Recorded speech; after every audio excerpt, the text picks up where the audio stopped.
Okay, hello everyone. Welcome to episode 7 of Down the Pub podcast, brought to you by Wolves of Westminster, the podcast where we quite quickly get onto the tedious topics you inevitably get to when you've spent enough time down at the pub. Once again, I am joined by Patrick 10's, the editor of Wolves of Westminster. Hello, Patrick. Good day, sir. We also have Simon, contributor to Wolves of Westminster. Good evening, Peter. And of course, we have me, the host of this, Peter Simpson, who obviously hosts this, is contributor to Wolves of Westminster and runs the Haryan Gláeddyv channel, which is where most of you hear this first anyway. Right, so this week has been an absolutely wild week yet again. I mean, pre-recording chat, we called it quite a swear word once again. But the thing to start off with, I think, is number 10 having a panic attack and citing wedge streeting is effectively trying to backstab the Prime Minister with, from what I can tell, and I said this in the video, seems to be all based around everyone wants to replace him. Off the record, every Labour MP seems to say that, but Max Tempers, about the only right-wing account you should be following on Twitter these days, he pointed out that there's a Wes for Leader website that was made a couple of days, like the day before they announced it, which I think was a troll. And so I think number 10 got trolled into calling out Wes Streeting, and Wes Streeting, the morning after, he's on all the media rounds saying, no, I'm not going to backstab the Prime Minister 2 weeks before a budget. That's crazy. Well, yeah, but also, despite this, he did come out of the whole thing. And I just listened to the Daily T's whole podcast on this. He did come out of this looking much better than he did before. Oh yeah, because he handled it with grace and with humour. And when you watch, so number 10 did this basically before he was due to make a very important announcement about the NHS. And a lot of the coverage of that has just been all the jokes he made about the speculation that he would make a leadership challenge. It's almost like someone just decided to hand him all of the positive press coverage and dress it up as negative. To number 10. And now suddenly Wes Streeting is somehow sort of the golden boy. It's very much shooting yourself in the foot. The one time you try and defend yourself from a leadership challenge in British history that's ended up with the Prime Minister looking worse than the challenger, which is a feat in and of itself. The only time that it's gone as badly as it has. Yeah, which is just crazy. And then obviously on top of that, everyone's speculating about who else it could be other than Wes Streeting. Because I said this in my video, I don't really understand why it would be Wes Streeting, because he seems to be the most continuity candidate of all of them. The left one, Angela Rayner, or Ed Miliband was thrown about as well, but apparently he's got no interest in it because he's done it before, I suppose. I don't know how much I believe that, mind you. Well, with that said, there's always, I mean, it's the old, if you look at the Christmas special from Yes Minister that turned into the successor series of Yes Prime Minister, and the whole mantra there was where he said, "Oh, I have no ambitions in that direction. I have no ambitions in that direction." Point is, we can go back 40 years, and people were well aware in satirical terms, and you always have to look at satire. If you want to actually, as I've said before, if you want to get a look at the zeitgeist, and that's exactly what happens. Now, what I'd like to see is what happens if there ends up being a political fisticuffs or face-off between Andy Burnham and Wes Streeting. Oh Lord! But again, the whole problem with Andy Burnham is, how does he even get into Parliament? Because let alone getting selected, which at the moment obviously Morgan McSweeney plus Keir Starmer would do everything they could to stop him being selected. On top of that, how do you guarantee a safe seat? There's no such thing as a safe seat. So now you have to hope that you win an election, which in Manchester won't be that hard for him, to be honest. He's quite popular there, but it depends how much you want. The problem is, they are both, at the end of the day. If we look at Wes Streeting and Andy Burnham, they're both in some way on the Labour right, which is why people, like ourselves, are want to say, "Oh yeah, no, they'll be more acceptable. They're better than Keir." But if you look at the polling among Labour members, again, I will credit the Daily T podcast for this. West Streeting is absolutely at the bottom of the pile among Labour members who do make the final decision on these things. So even if there was a Labour leadership challenge, it would at the end of the day, it would end up with some lunatic. It would end up with somebody, because their version of reform, their big Hugh Whiting challenger is Zach Polanski. Which says a lot about the Labour Party, but they are in trouble from the left, right? So if they want to replace their leader, it's going to be with somebody who from the perspective of other people, will be much, much more insane. Yeah, which, they'll try and challenge Zach Polanski. I think in the long run as well, Zach Polanski is actually going to be a bit detrimental to the Greens, but I might be long game. Well, I might be throwing a prediction out too early there, but this is the thing. Who's going to replace him from the left? As we say, Ed Miliband, possibly. Angela Rayner's probably in a stronger position since she got the... did she technically quit or was she sacked? I think she technically quit, but was going to be sacked. You're fired. No, I quit. Yes, quite. Obviously, that was all over tax reasons. I mean, I watched quite a lot of politics shows, Vox Pops as well, and when they went to the northeast, I think it was Newcastle, might have been Darlington, they were Vox popping there, and Angela Rayner dodging taxes came up quite a few times in that. So how popular she actually is with Labour at the moment, I think's quite dependent on that as well. Labour itself is on about 17%, so we have to be aware of that. Yeah, we have to talk about Labour members. The Labour members are, probably quite like Angela Rayner. I know loads of people that like Angela Rayner, basically because she's from Manchester. I was going to say a bit like Andy Burnham, but he's actually from Liverpool. So, but he is a popular mayor, as I say. Yeah, Everton fan. So the mayor of Manchester is actually a Scouser. Yeah, but nobody seems to care. I think because he doesn't sound like a Scouser.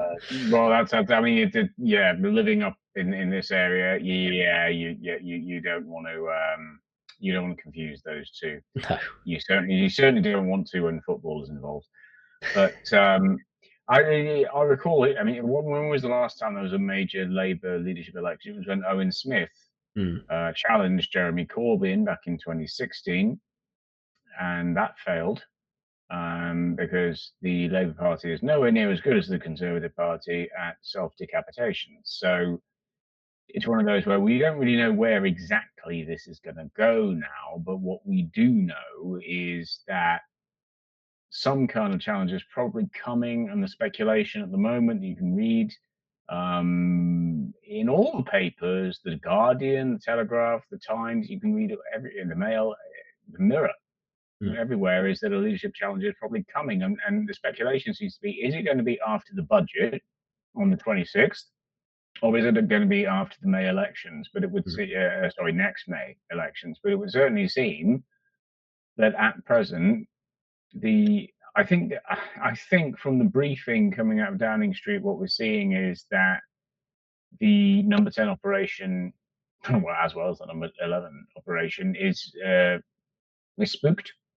They know something is coming. They don't know what exactly is coming, and they don't know when. And precisely because they don't know what or when, we're ending up with some quite conflicting press briefings. Now, the easiest thing for the other parties to do, for the Tories to do, we had PMQs today, which I thought was a pretty decent performance.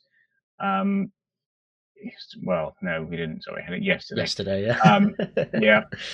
But 2 days ago when this is published, by the way, we published Friday. Yeah, fair enough. Well, we had it on Wednesday the 12th. Yes. So there was quite a barnstorming performance by Kevin Badenoch, and you can sort of see that they know that the other side is spooked. The Lib Dems know it as well. I think it really is one of those. It's a case of sharks smelling blood in the water, which they are. Yeah, I mean, sorry to interrupt, but I have to say here, I own he's not so much a foal anymore, but I own a foal with my girlfriend. He's called King Charles because he was born on the day of the coronation. And when they're growing up, they are scared by everything. and I mean everything. Like a gate opens funny, it tries to bolt, so you have to hold on to it quite firmly, obviously. I think the Labour Party, I think number 10 are more scared than Brennan Shaw because he's Welsh, King Charles. When he was a foal. Like my mum's cat, yeah, they're all scared of everything. Yeah, so but how do you get into this position? I was about to say 14 months in, but it's not 14 months, is it? It's close to 16. How have you got to a point where, it took the Tory party 14 years to have backstab after backstab after backstab, and it looks like we're at the first fall of Boris Johnson just over a year in. How bad is that? I exactly how. Yeah. We're all nerds, right? We've all seen the thick of it. This reminds me of the sacred episode that is The Rise of the Nutters, which is through fear of a coup, you will accidentally create a coup because you will expect one and you will act as if one's happening and you will create the vacuum that empowers a coup, which is exactly what they have done. Again, as I said, they tried to flush out a coup and they sort of stuck West Street on the media round. Yeah. And they make him look like an actually quite competent and media savvy and chill person and dare I say, like a normie. But out of all of the Labour MPs, why would you expect it to be Wes Streeting to pull the trigger? Because he's continuity candidate, and I just don't see the threat. They all kind of internally know or think, wants to be PM. Now, whether that's going to happen is another question. But he's sort of, again, I have to say, I'm going to owe a lot of things, a lot of money to the Daily T. Tim Stanley apparently said that he was at uni with him. And he said that Wes Streeting was exactly the sort of person that will say and do anything for power. Having met who I believe is the Wes Streeting of my generation, who I will not name because I can't be sued, although I think both of you know who I'm talking about. I know the type. They do exist. Yes, this is true. We all can kind of sense it in this particular line of work. Right. Well, there's a perfectly valid comment, because the thing is, politics does attract the kinds of people who are drawn to power, and that's always been the case, and it always will be. As I've said before, although not on this podcast, I don't think, could be wrong.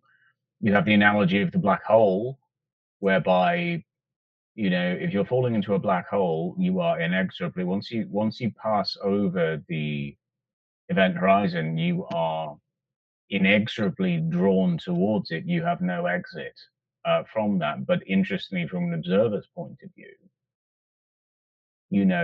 they will begin to, the way they appear to you for an external observer, let's just say they begin to look less and less and less like the person you knew. And for a black hole, that's in terms of light distortion, but but in these terms, it's more a case of, as people get closer and closer and closer to the centers of power, it distorts them. It distorts who they were, and it distorts the way they appear also to others. And I mean, Sarah Vine's written about this, the ex-wife of Michael Gove, that this is kind of how it looks, and I will not comment on their now former marriage because that's not my business. But when I look at that picture, I sort of think, yep, I can see how that would go.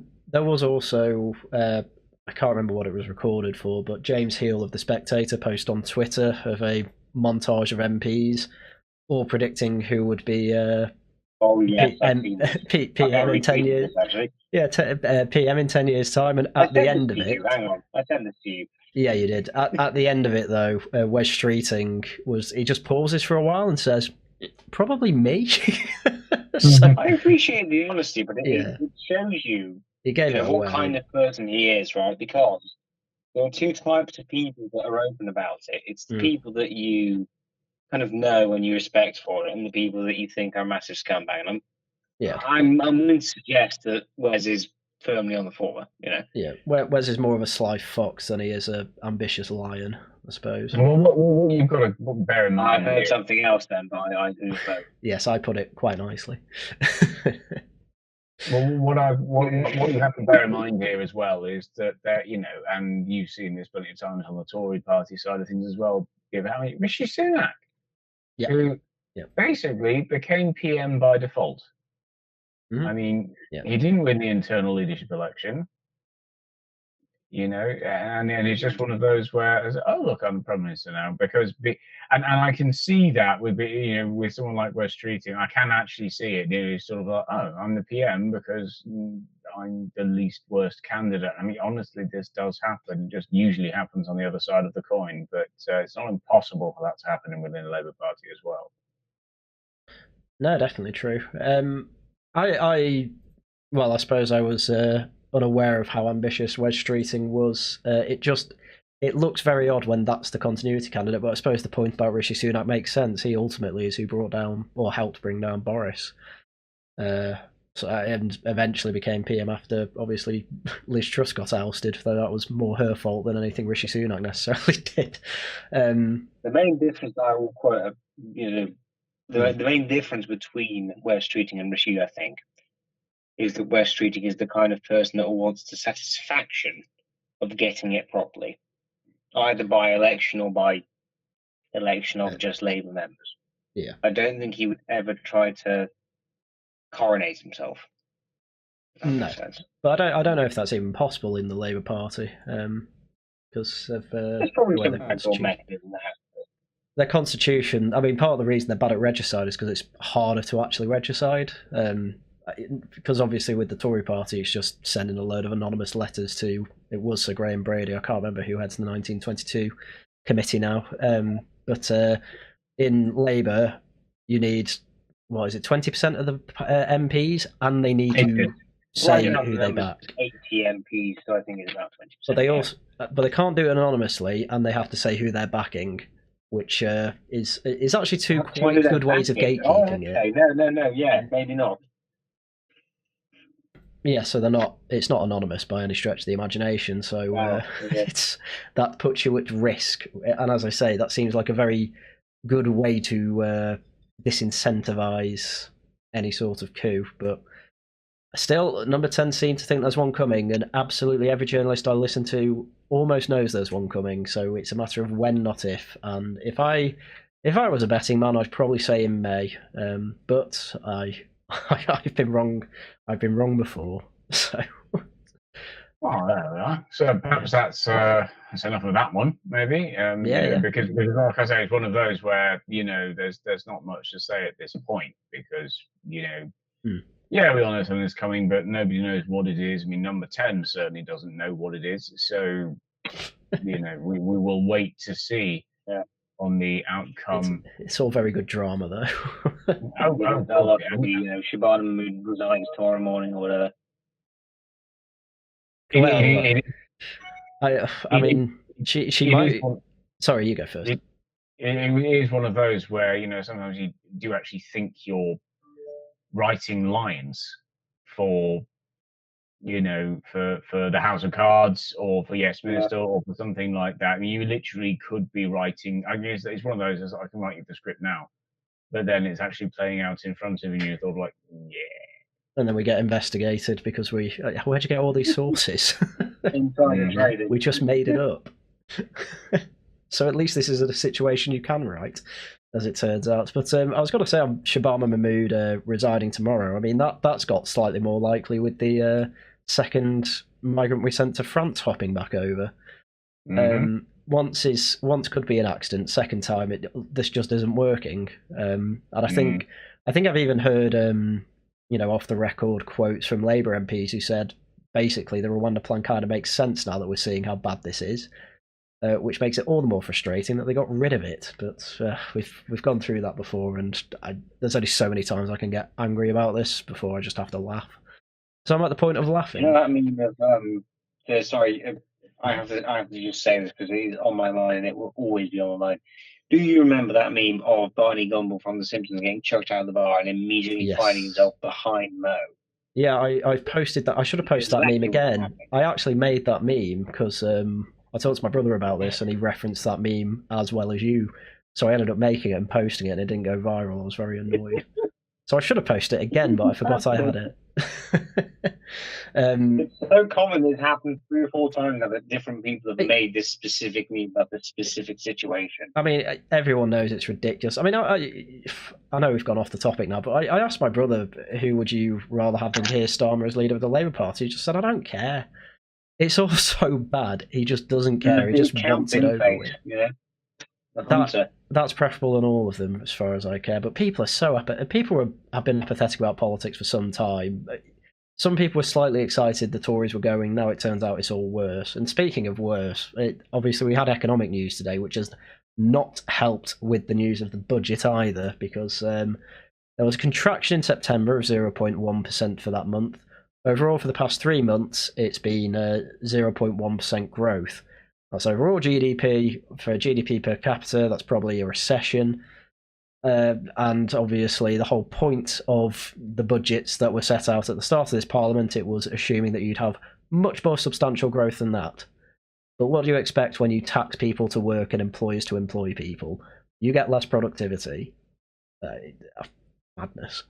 Well, of course you do. I mean, this is the trouble when people just subscribe to ideology for the purposes of it, and you know, and that if anything has been a central theme of this government in the year or so that it's been in office, as well, you're nearly a year and a half now, is sort of ticking boxes, but that's what Labour always does.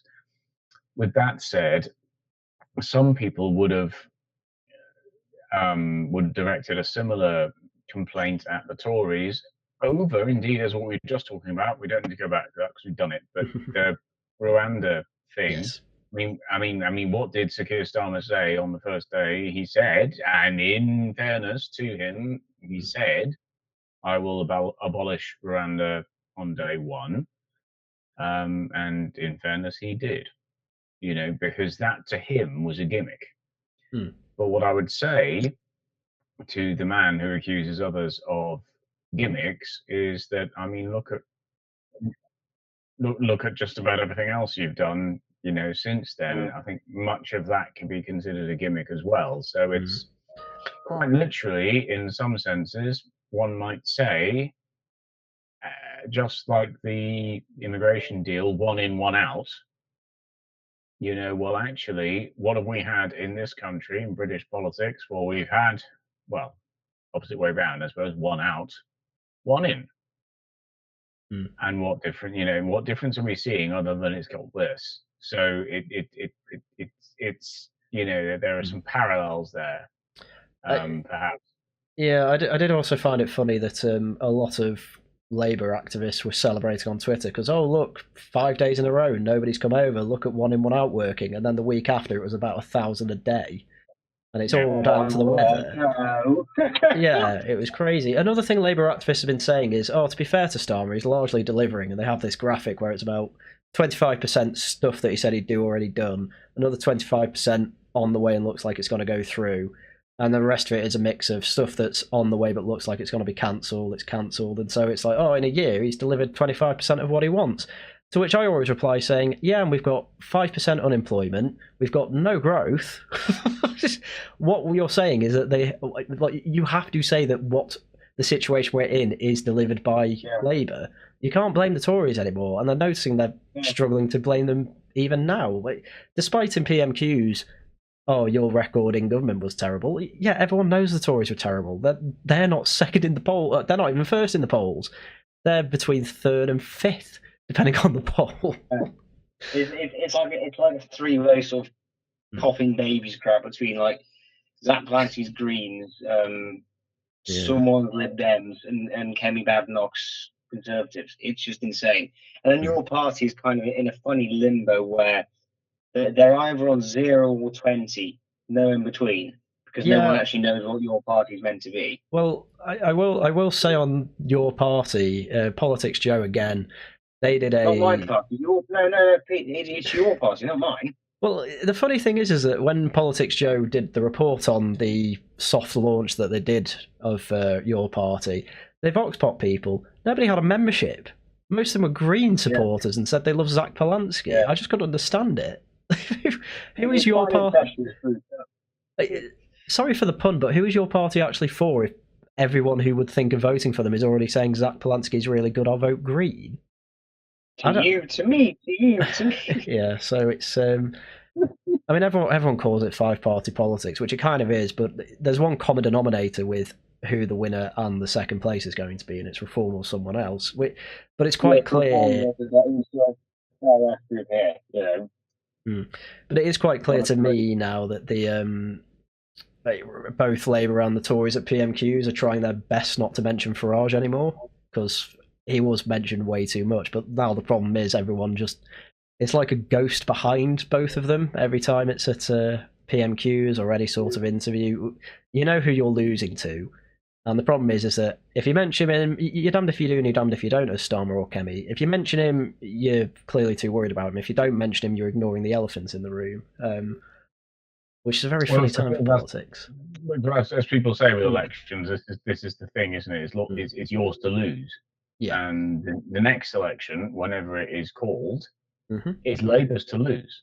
Yes. And so you end up with that situation where you're struggling to recover your reputation, if that's what you want to call it. But I'm reminded of, also other people who think they're players in the market. Now, Peter, you've done videos on this, and I saw your other one the other day. Bit of a takedown of a certain commentator who I won't name, but we both know. Could be one of a few people, to be fair, but I think I know which one you're that is fair enough. That is fair enough. But I think you know the one I mean. Yes. Yeah, and this is exactly the problem with when we have initiatives, like Restore Britain and that kind of thing, and you just think, where the hell is this going? I think the problem is that we end up with a rudderless sort of system, people trying to set up their own initiatives, which, in fairness, is bold and brave. It is, and we must acknowledge that. But you just think, are you just doing this because you've got some time to fill? Or are you doing it because you genuinely think this is actually going to happen? And what I have found in politics is that it's very possible for people to convince themselves that just by taking action, you can make something happen. And the same person I'm referring to was also a campaign manager on a campaign for one of the independent London Mayoral candidates. And I remember turning up to a rally, it's supposed to be a rally, outside the headquarters of the mayor's office. And what actually happened was that about 8 people turned up, and they were mainly carrying anti-ULEZ, the single issue flags or stickers or something like that. It wasn't really what was actually going on. Now, I can see that being a similar sort of thing when we look at your party. I can feed in some intel that indeed the various factions on the far left are still considering how to basically infiltrate or, sort of it's just, what they used to call it, entryism. They're trying to control this thing because they tried establishing their own party. That didn't work. So now, look, somebody's done it. Right, okay. Now, how do we gain control over this? This is a classic leftist tactic. Well, on that point, I've been trying to work this out for some time, because obviously I'm kind of thinking, why don't your party and the Greens just join factions? And obviously you've been keeping an eye on all the other various splits. What do they actually disagree on? I mean, Israel. It is. I will say. I don't mean this in any rude way. Your party is objectively a client group for people that really, really hate Israel. Oh yeah, that much is obvious, but there's it feels like everyone in the Green Party hates Israel too. And also the Green Party doesn't really have as much of a social conservative as progressive, whereas your party, for reasons of, shall we say, demography, does. Well, the Green Party kind of does have the same problem. I just don't think it's as public, because not as many. Well, it's not run by 4 socially conservative Muslim MPs. Whereas obviously your And Zara party is. Sultana. And Zara Sultana, who has caused so much pain. I'm shocked she's still in there.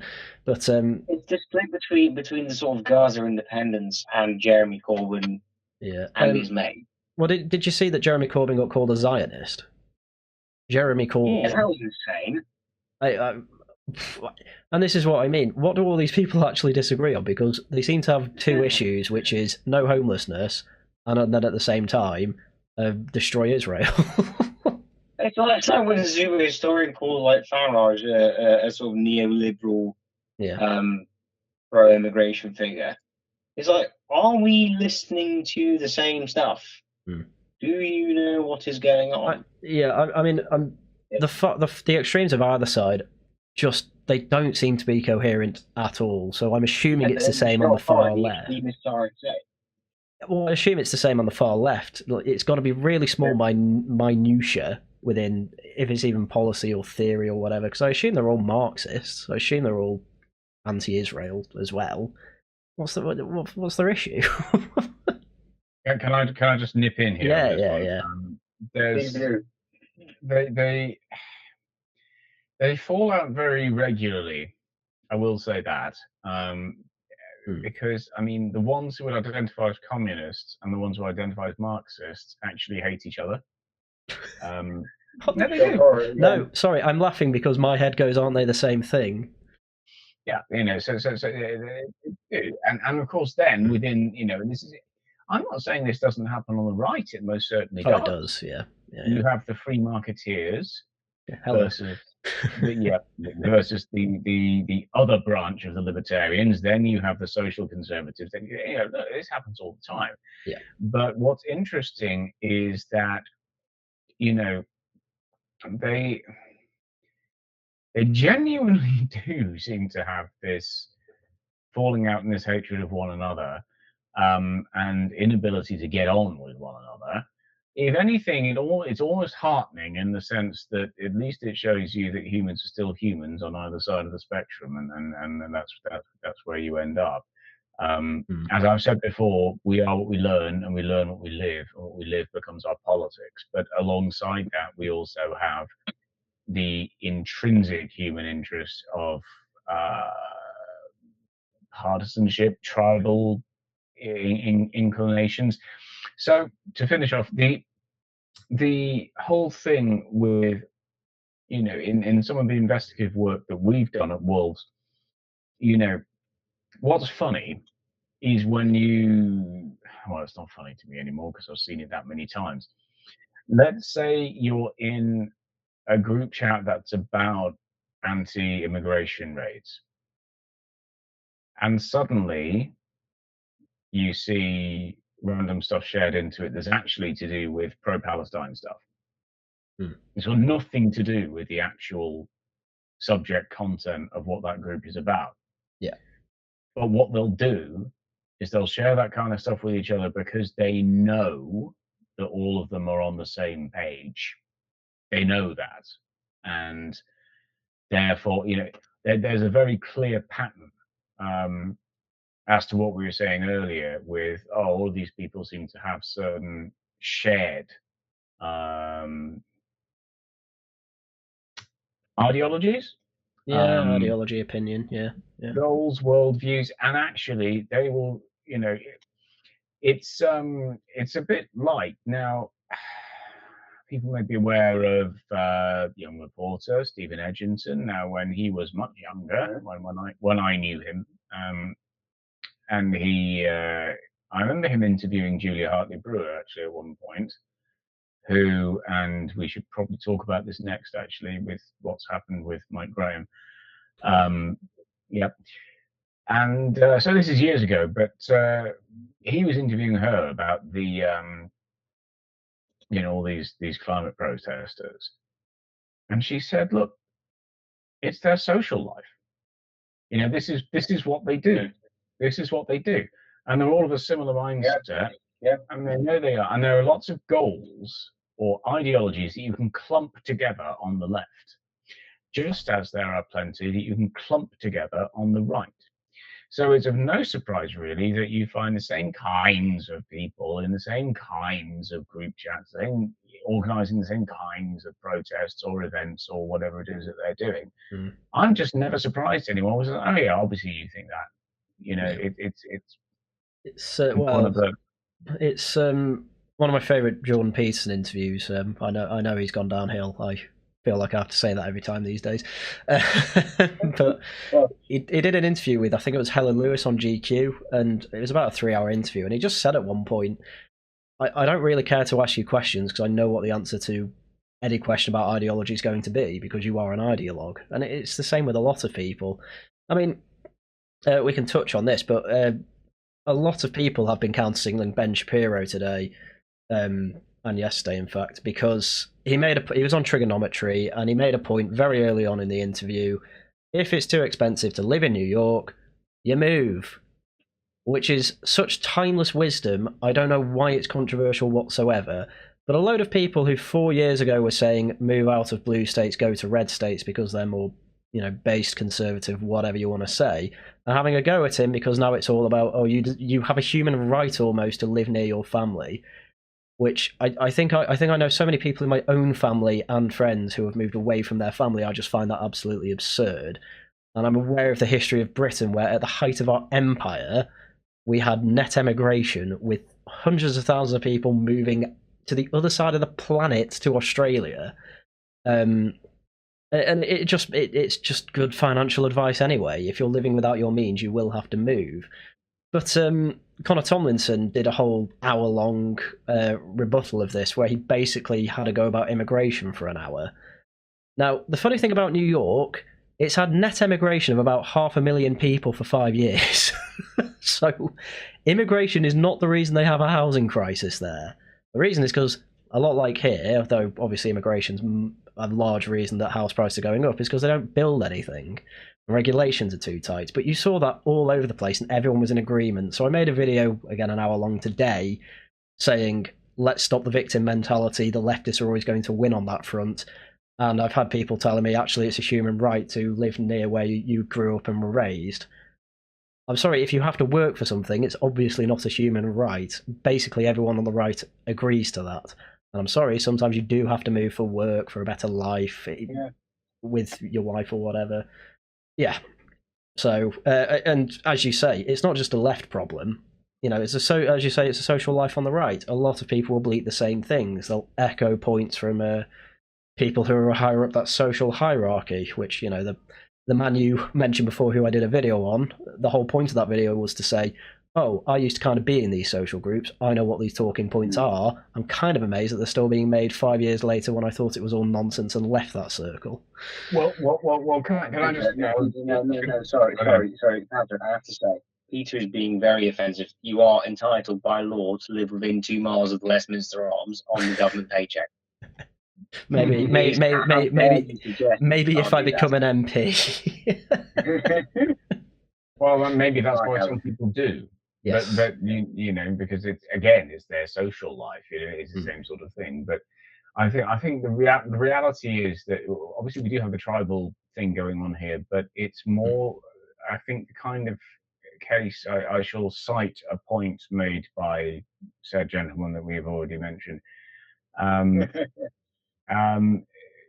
Who said he thought that there was a growing contingent of young people. This is public. It's it's on the internet.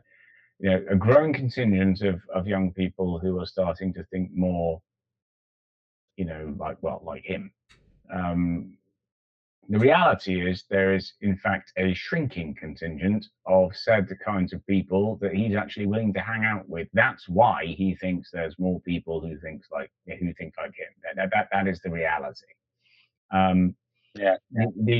With that said, though, I was just going to come back to something now. Of course, we won't be able to see this on the video, but I'm going to. No, we won't. But I'm going to just grab this. And I'm going to show both of you this. Now, Carnival for Climate Justice by what appears to be Extinction Rebellion. What are they called? Extinction Rebellion. It is Extinction Rebellion, but just look at that sentence, and I'll read it out for if I can read backwards. Well, I'll read it. Okay. Carnival for Climate Justice take action against climate breakdown by celebrating global art, music, food, dance, and stories in the United Kingdom, which is on Duckett's Common in Turnpike Lane in London. So, yeah. Now, which of that sentence, the one that starts in orange, which word in that sentence do we think is doing most of the heavy lifting? Dance. No, the answer is by. By. Yes? Right. You're going to take action against climate breakdown by celebrating global art, music, food, dance, and stories in the UK. How exactly is celebrating global art, music, food, dance, and stories in the UK going to take action against climate breakdown? It's not. No. Okay? But this is the mentality of these kinds of people, right? Hey, and as I said earlier about the interview that Edgerton did with Hartley Brewer, it's their social life. Oh yeah. Sorry, I have to say, sometimes people come out with a certain political ideology. It's just an excuse to have a party. Oh, absolutely. They're very open about this. I actually have the Extinction Rebellion handbook, and I actually did a video just going through each chapter. A lot of it's just crazy socialism, obviously. Caroline Lucas, the old Green MP, she did a whole chapter in it. They're all quite short chapters, but in the chapters where it's like, how do you do political activism? Basically, the end point of it is just have fun. If you keep having fun, you'll want to do it more and more. And when you're having fun with people, you create social bonds with them. So as you say, yeah, they have a little carnival. Oh, it's for climate justice, so we can feel really good about it while we're basically just having a big party.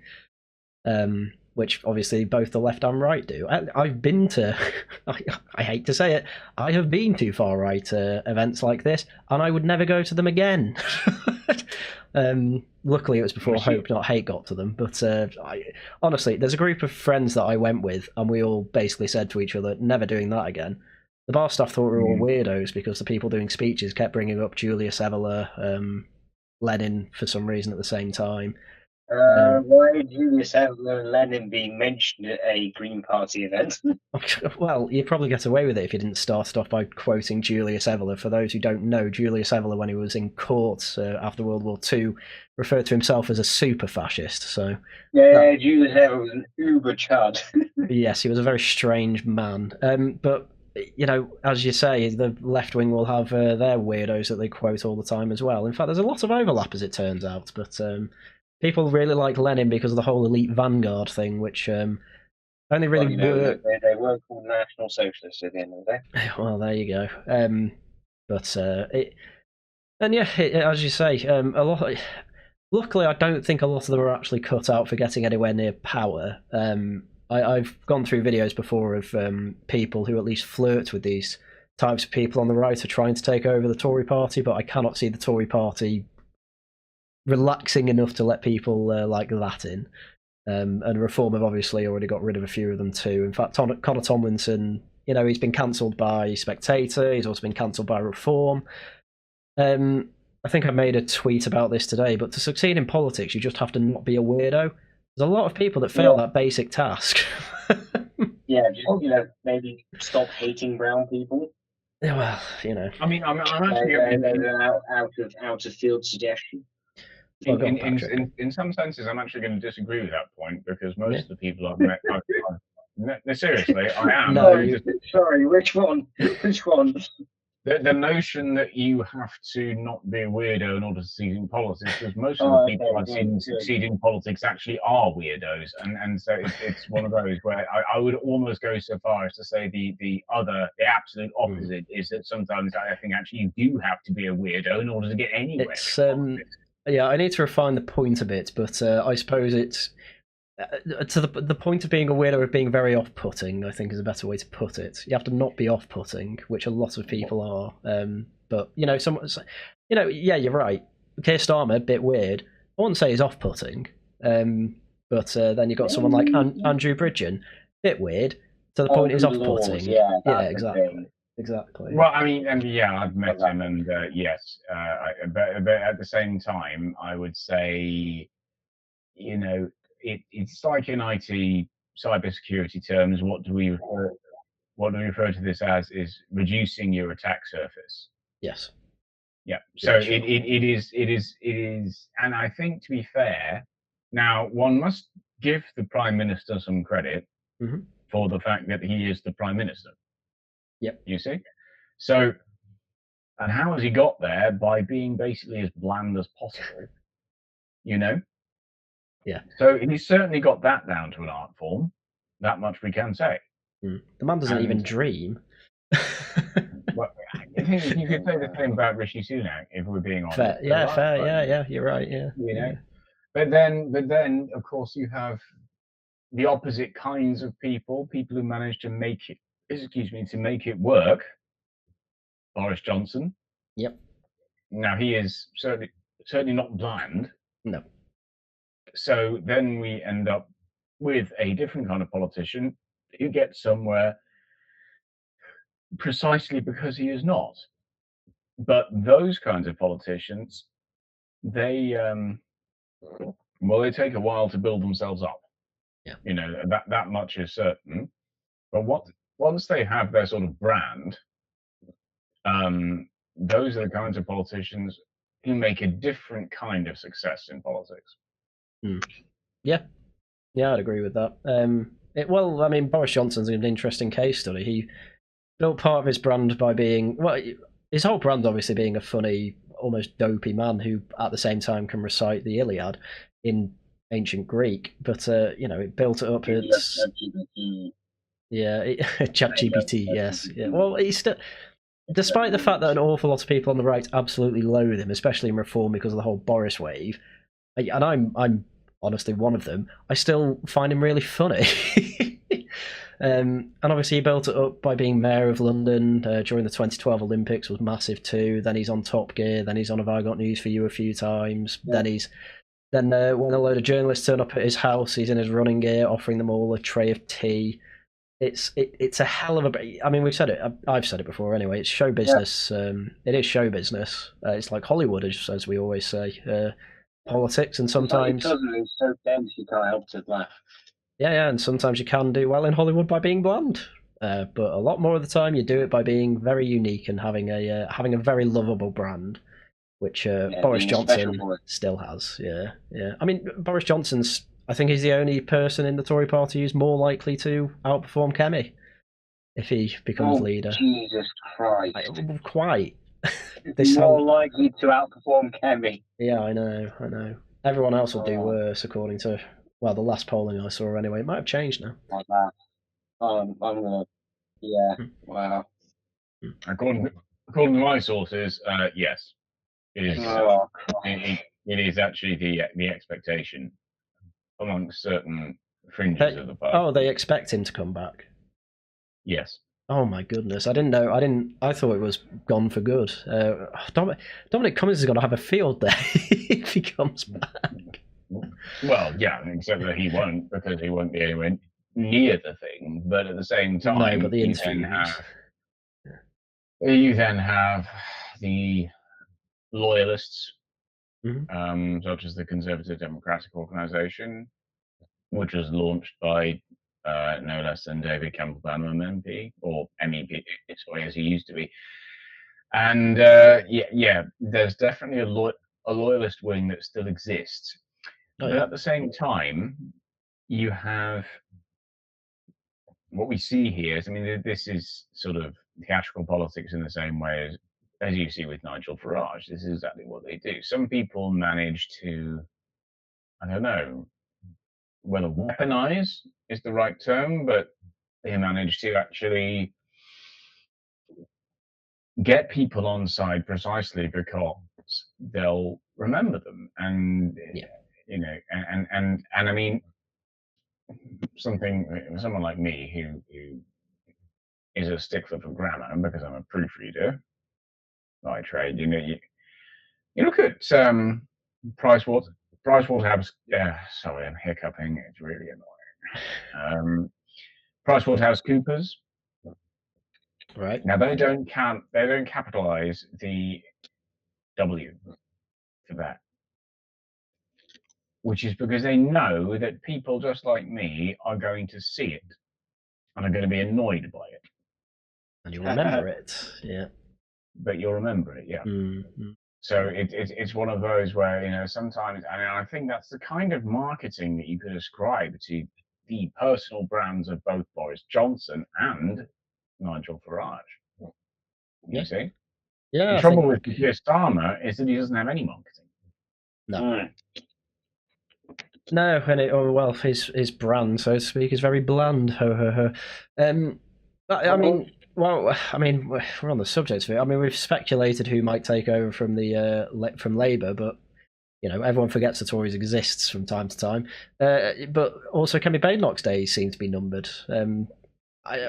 I think it's more likely Starmer will go first, but especially after Carefully, they got 2%. They didn't even make their deposit back.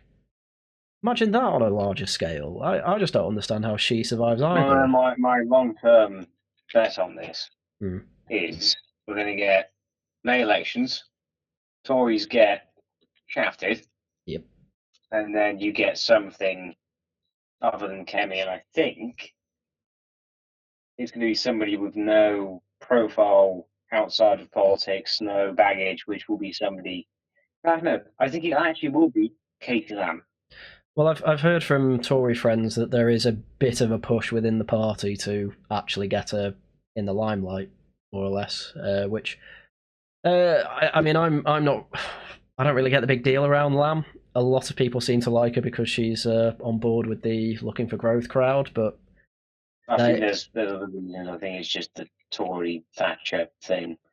I think it's genuine, just that. She's a woman, therefore she'll be good. Yeah, she's a woman. She's Southern. That's it. Well, they thought that with Kemi. How did that go? It's seems very, very, very odd to me. But I mean, I'm with you. I think it is quite likely to be Lamb, but it's Tory boy sexual psychosis, Well, I think she'll be bland like Keir Starmer, though. She's had a couple of highlights. Can't knock her for that, but what's the Tory party need to actually recover? As you say, it's someone who's not been involved in politics before. Problem with Lamb is she was a spad, which, okay, they don't have much power, but I don't think it's too difficult to kind of shove some of the blame on her, especially when she was a spad to Suella Braverman and Boris Johnson. She's, as I say, has limited power as a special advisor, but you've still got some of your fingerprints like over many it. people will be, she'll be protected by media, Possibly. I mean, I don't think I've mentioned it on this podcast, but do you remember her stint on Peston with Zach Polanski? Does this mean what I think it means? She was on Preston's show with Zach Polanski, and her idea. No, I don't know about this. No. She's basically the only person I've ever seen on a panel with Polanski who made Polanski look good, and I mean that. I don't know how she managed it. It was a couple of weeks ago now, I think, but she was. I did a whole video on it, and a lot of Tory boys didn't like it because I came after Lamb, and they're all loving Lamb at the moment. But she was on the panel, and she was trying to defend one of her positions on immigration. I think it was indefinite leave to remain. And she basically conceded absolutely every typical left-wing point on immigration that you could have. The Norman Conquest was brought up, and there was immigration after that. Oh, are they not English? It's like, oh, I'll concede that point. No, don't do that. Say it was an invasion. Say that they integrated and it took about 100 years. But no, she just conceded. And she did it on a couple of other points that I can't remember off the top of my head. But Zach Polanski's there, basically doing his classic open border stuff, and he came off better off it. How do you... you can't have that and expect to be the leader of the right. There's no way that Nigel Farage would ever look that foolish, but here we are. But everyone seems to have memory hold it. Well, I think the bet from people would be if she was to theoretically become a Tory leader, is that she would secure the sort of flank of the Tory party that sort of thing. Okay, Nigel raises important points, but we think it's cringe, he drinks too much, so we like the Dems maybe. And those kinds of people. Grand. Which is a real thing, and those people somehow do in fact exist. Well, I mean, I'm not too worried about Tory performance, to be honest. I mean, I've been of the belief for a while that they're on a terminal decline. I don't see Katie Lamb being their saviour at all. But I'm open to being surprised, is what I'll say to that. Well, the thing that's interesting here, isn't it, is that nobody's really heard of it, if we're being honest. But so we end up in that position. And again, to be fair, not many people had heard of Kevin Bacon. So it's one of those where you sort of think if that's where the saviour angle is leading, then I don't know what. It's what I would find much more interesting is a scenario in which there is a leadership challenge organised within the Conservative Party and within the Labour Party at the same time. Yeah. So if that happens in May, for example, because they both choose the same criteria, oh look, these local elections were terrible. So you're now looking at who wants to be the next prime minister versus who else wants to be the next prime minister versus Nigel Farage. Versus who's going to be the next prime minister. Don't jinx it, Peter. But no. All I'm saying is, if you have these kinds of things going on at the same time, you're going to end up with, okay, the Tories are trying to choose a new leader. Labour is trying to choose a new leader who will then become prime minister, if that is how it works, how it works out, I mean, versus the person who's actually leading in the polls. You see, that's what's going to make things very interesting. And I think, if that were to happen in May, we'd have an absolute boiling point in British politics. We would have the person who probably will become PM or at least lead a coalition. And then at the same time, it's not even the country because it's not an election. You've just got the two traditional main parties trying to decide who's going to oppose him. And then what's going to happen is you're going to end up with, both main parties trying to decide who can best oppose Farage. But in fact, that at the same time, I mean, but that in itself creates a situation in which you are allowing your opponent to guide your strategy. You see? So you're no longer, you're not exactly setting out your own strategy. You're trying to see who can best fend off the assailant, but then what that means is that they're dictating your strategy as to who your leader should be. I mean, in their defence, they don't really have a choice on that, I would say. So it's, but on the other hand, I think that's a good thing for those of us that are on the right of politics, because then that means finally the right wing are the ones who are actually dictating what the framework of the country should be. Or not dictating, but they're in a more powerful position. Whereas obviously for ages it's been, how do we get more left wing? Labour are going to beat us. That seems to be how the Tories have reacted the whole time, at least post Osborne. Which, well, I mean, I keep having to tell people on the left of politics, you basically have got what you want. Highest state spending ever, highest taxes ever, and now you're voting someone who's pushing it over the edge. Like, this is what happens in every socialist state, which, it's a bit mad to call it a socialist state. I don't think it is. There's a good podcast called Anon and I. Go watch it after you finish listening to this, though, by Stakeholder Consultant on Twitter, where he had another anonymous account on. The whole point is this anonymous account called Marlowe, I think it was. And he'd done a load of research into basically how a load of villages, towns, even cities in the United Kingdom basically only exist because of the redistributive policies we have. whether it be through PIP, Motability, student loans, pensions. Exactly what they're referenced to.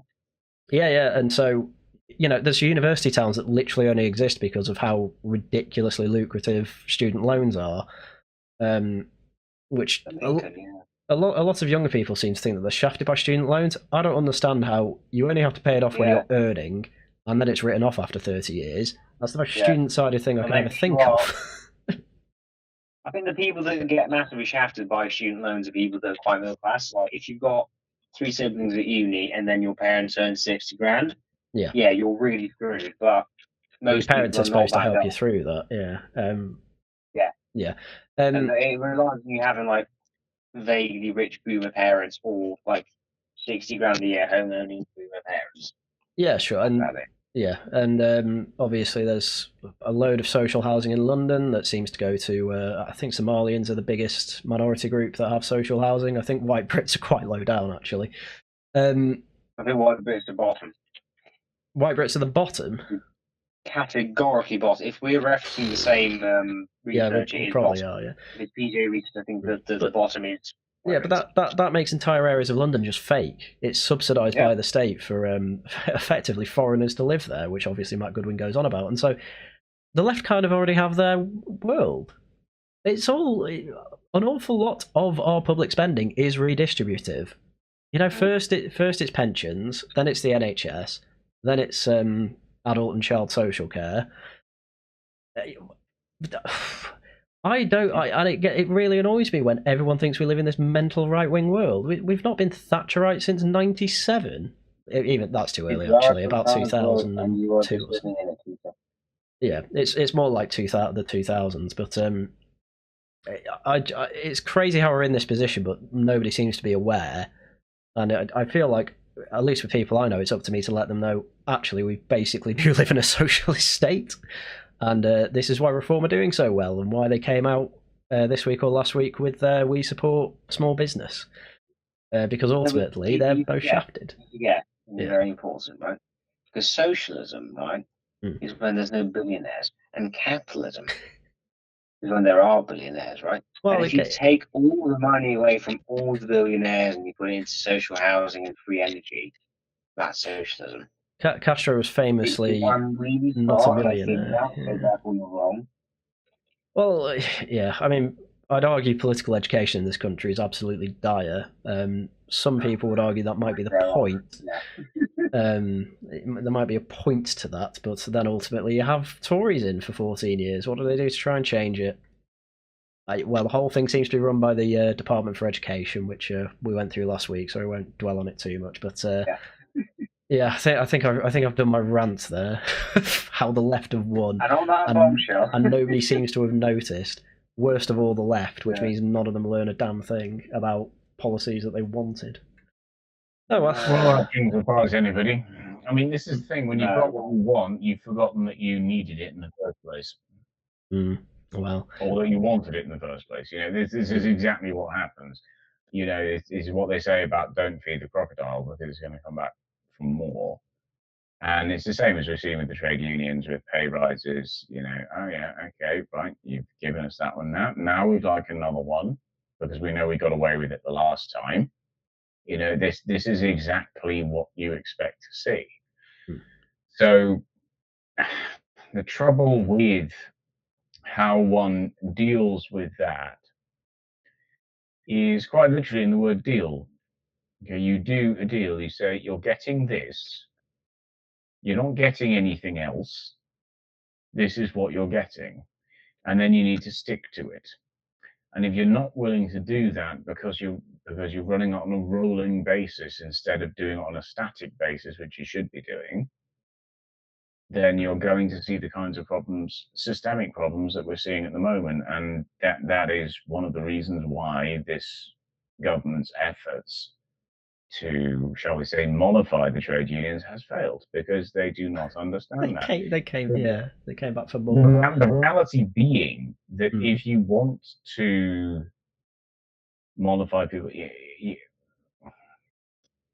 soothe some nerves, maybe fine, make a one-off pay deal, but that needs to, either it's that, or it's a trade-off. So you have, instead of, and this is the way it always used to be in the public sector, I know that, having worked in it for a long time, is that the trade-off is you won't earn as much as you would in the private sector for doing the same job, basically, but you do get this gold-plated pension, you see. So that was the trade-off. You know, you do at least get that.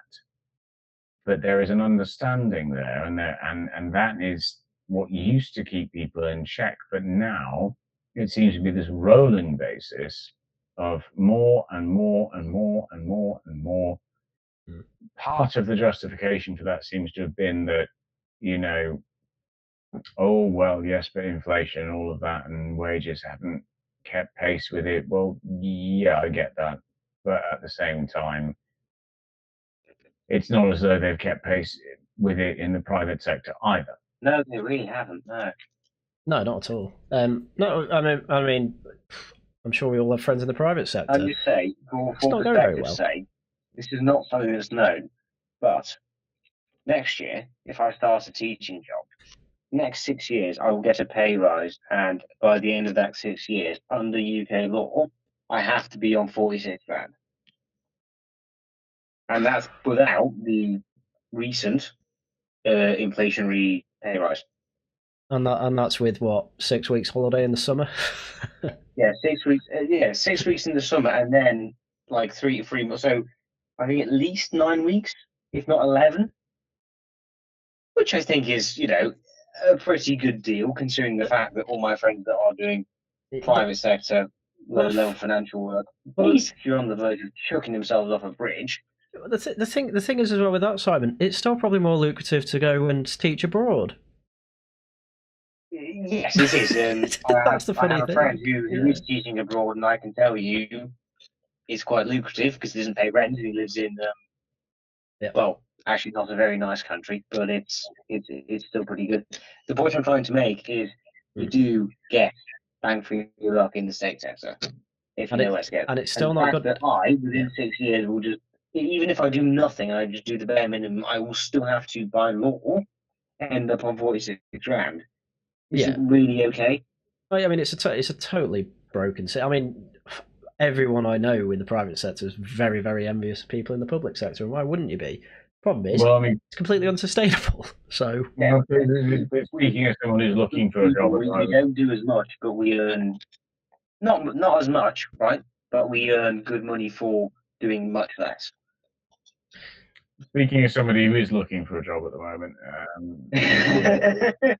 you take what you can get, mate. But at the same time, what I would say is, so for most of the time I was working in the public sector, in the education sector, as support staff, I was on a 42-week contract, which is to say that my salary, such as it was, and was much lower than it would have been in the private sector, doing the same job for a medium enterprise, which is what a secondary school of 700, 800 kids is, effectively. So my salary was prorated. So yes, I had 10 weeks of the year off, but that is actually taken off your salary. Okay, so you don't actually get that money. So when I first started as an IT technician, I was earning 16.5 grand. Okay, that's when I went full time in 2008. Now money's changed since then. But that's not the point. When I was promoted to network manager in 2010, I guess I got a 5K pay increase. It was 21.5. But that is for all the responsibility of budgeting, staffing, managing absolutely everything, which is ridiculous. No, it is. And I will tell you this, right? I can make you very happy now. Teachers, again, if I was to start, our salary is weekly. So even when I'm off, I will get money in, and you'll be pleased to know that because he gets as you've described, absolutely abused, and I have asked him about this, our current head of IT and his other IT employee, yeah, there's only two of them, insane, I know, they also get money every single month. They don't get unpaid. So, yeah. Yes, you're right. It's thankfully changed, but I actually agree with you. The support staff get absolutely shafted. Yeah, it is one of those where, you know, yes, you get it. You do get money every month, but it is prorated, and so even that salary that I mentioned, like 21.5, that is pro rata.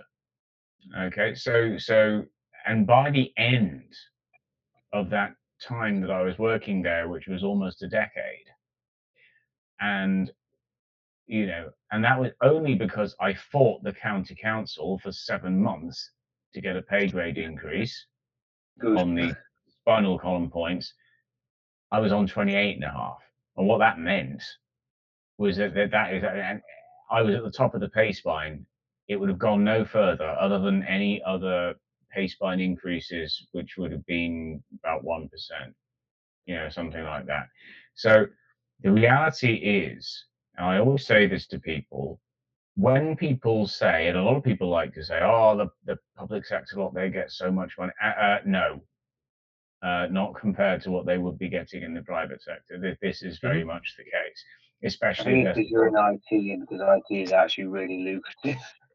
Yeah, it is. I mean, you know, both of you were in IT, so I think, Peter, can you confirm or deny this is the case? Oh, I mean, if I properly went for it, I'd easily be on, I don't know, 80k in about 5 years if I properly like dedicated all my time to it. And then, you know, that's working for a company. If I became a contractor, I did, like, you know, contracts with big companies as well as public contracts as well, public sector contracts, you could easily be on 150,000 a year. But nobody wants to do that because of IR 35. If you're going to do that, you may as well move to America. With that said, I mean, you know, so going back several years now, a friend of mine, he was charging 350 quid a day, which meant that he was a contractor, and he was pulling in about 85k. And that's before his private projects that he did separately. Overall, he was earning upwards of 100k. Yeah. Okay? You can spend half a year working, half a year off quite easily. I mean, he was putting in the hours. He was putting in 12-hour days. Yes, he was, and this is very much true. But at the same time, this is why when people come back to me and say, "Oh, look at all these public sector people earning so much money," actually, most of them aren't. No. Certainly not in comparison to what they would be in the private sector. Now, when you have a field like IT, I mean, it's not just IT. We should think about fields like site management, fields like HR, you know, all of those kinds of things, you know, finance. Actually, these are fields that exist in all sectors, be it, you know, business, government, charity, education, healthcare, whatever you like. You know, in fact, you can get a lot more money elsewhere. So the trouble with the education sector has been that it just sort of assumes that all support staff are just that. In fact, I've been waiting to do this. I'm going to cite from a blog post from about 2008 or 9 or something. So this obviously goes back a way, but I mean, it's still true. A lady who had a background in finance. She was hired as one of the finance managers or officers or something like that. And she wrote at the time that she was introduced in the staff room by the head as the new non-teaching girl. And she wrote about this and said, "Welcome to the education sector, where you are now identified by what you are not. Non-teaching." Okay. And the thing was that, you know, that there is just this complete disrespect within the education sector as to the fact that they are now having to share it with a whole load of other professions.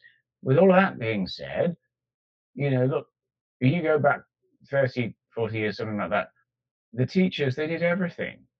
You know, they did, you know, the budgeting and the HR and all of that. There was less bureaucracy and there was less of the red tape around the entirety of the state sector. Full stop. Well, I think you can trace this back to every single other aspect of it. The point is that they didn't have to share their sector with other professions, and now they do, and they don't quite know what to do with it.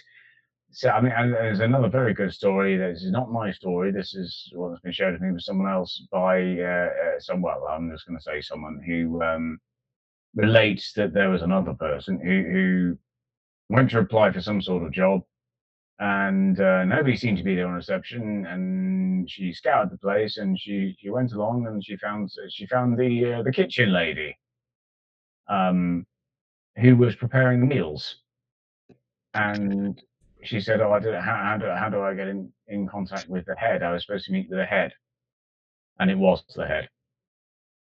Oh my word!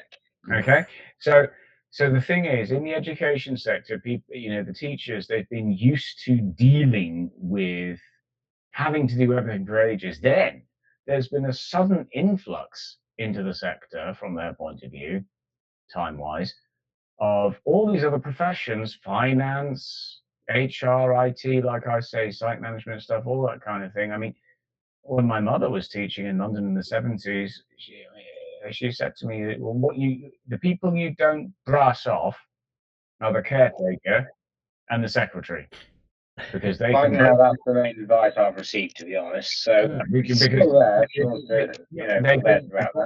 the point is, they can both make your life hell. But now you have all manner of people from other professions that have been feeding into the sector for the past quarter of a century. And the trouble is, this is a sector that doesn't know how to deal with them. And it doesn't know how, quite frankly, to share and to be able to view people from other professions as just as equivalent, as in status, as they are. And you also have, for example, that those people, the support staff, they don't get trained in things like behavior management, which is dreadful, because then you end up with the kids finding out that there's a group of people who they can get away. Oh, absolutely. They can get away with behaving badly in front of, and there's another group of people who they can't. What should be happening is that there is this united front of the adults, and that is not happening. And this is a major issue that needs dealing with. And I have confronted several education secretaries on this topic several times, because this is something that needs doing. And at the same time, the wages they're earning are far less than they could have been if they were doing exactly the same job, which they could do in any other sector. To put it bluntly, we don't need you, is what I would say from an IT point of view. You know, well, we don't, and it's one of those where, you know, look, as I say, I worked up for years and years to earn 28,500, supporting 800 users, 350 devices. Mm-hmm. And then I went into the private sector. I was supporting 50 users and 50 devices, 40K. Oh yeah, I can see that. Okay. It's a enterprise, isn't it? It's one of those where you end up having to just kind of look at it and say, look,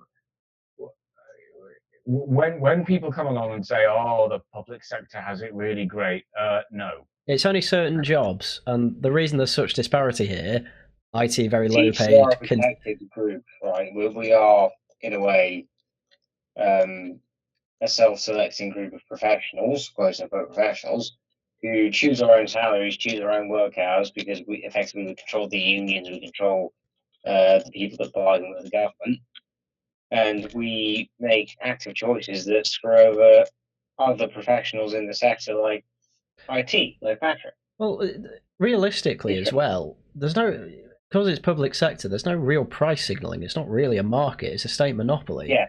And so, you know what, actually, I'm so glad you've said that. Every other person that I know who does jobs adjacent to this, doesn't quite understand that the money that we work with as public sector people is taxpayer money. Yeah. They reckon that it genuinely grows off of a tree. Well, and the number one complaint I always get is, "Oh, we've not got enough money." It's like, where do you think this comes from? The public sector has literally never had more money. But yeah, exactly. I mean, the point I wanted to get into, though, is that because there's no price signal and it is a monopoly from the Department for Education or Transport, if it's trains, say, whatever, because there's no price mechanism, it's a negotiation between the unions and the obviously whichever department's negotiating. But there's no way to just go, oh no, I'll just leave and go elsewhere. It's like what do train drivers do instead of earning 70k? I think it's gone up. Okay. I'm going to go into that. Yeah. I was just munching on something. So, way back when, most schools were local authority schools. Mm-hmm. You then had, which actually came in under Blair, and it wasn't a bad idea, the CTCs, the City Technology Colleges. You see? Mm-hmm. And those were independent in the same kind of way that academies are now these days. Yeah. Mm-hmm. Yeah, but there are only about a couple of hundred of them.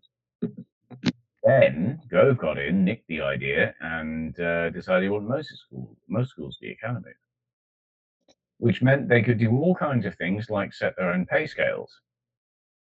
But the trouble was, because schools are run by teachers who know about teaching but not much else,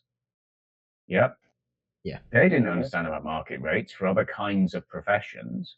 Mm-hmm. So the kinds of pay scales that used to be in place, which were set by local authorities, and we could spend at least half an hour talking about that, so let's not bother there, but were just adopted, despite the fact that they had the freedom.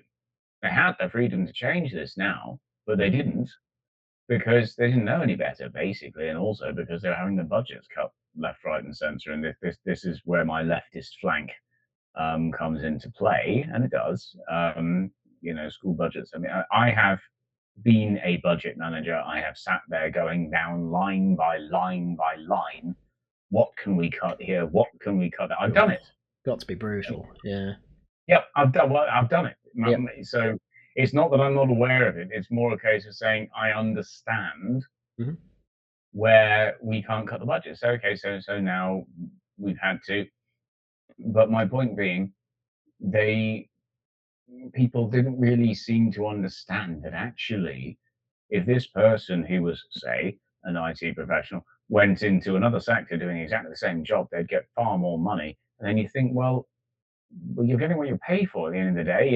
There might be the nice local authority pension, but at the end of the day, you're going to get, not very much, nowhere near as much as you could be getting.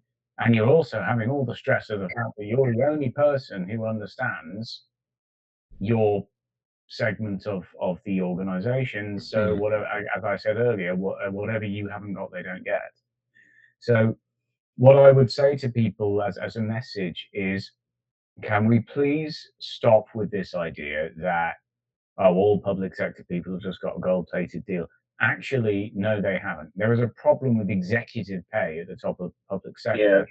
Then again, there is a problem with executive pay at the top of the private sector, the difference being that the latter does not involve spending taxpayers' money. Okay, so but the same practices do go on. So that is the insight I would offer, to anybody who is down the pub. That is the insight I would offer, having done it for 10 years. No, sure. I mean, I'd definitely fall into that trap. I think what gets a lot of people like me is they see that there's the old graph, I think it was put on BBC News at one point, where you see private sector productivity go up, and with public it's just flat. So it's very annoying to see that that's been flat, while it appears that wages for certain areas of the public sector go up. But you're right, it doesn't apply to everyone. So that's fair enough. It doesn't apply to almost anyone. If you look at the average, NHS as well, they've got pay spines, they've got pay grades. Yep. Like I say, we could do a whole episode on this. But if you like, but we've already made this a bumper episode, so I think we'll cut there. No. double length of a usual Down the Pub episode. Well, almost double, nearly an hour and a half. Anyway, as I say, I'll leave it there. So I would like to thank my co-hosts, Patrick and Simon. Thank you, sir. No problem. Welcome. And thank you all very much for listening. And until next time, goodbye.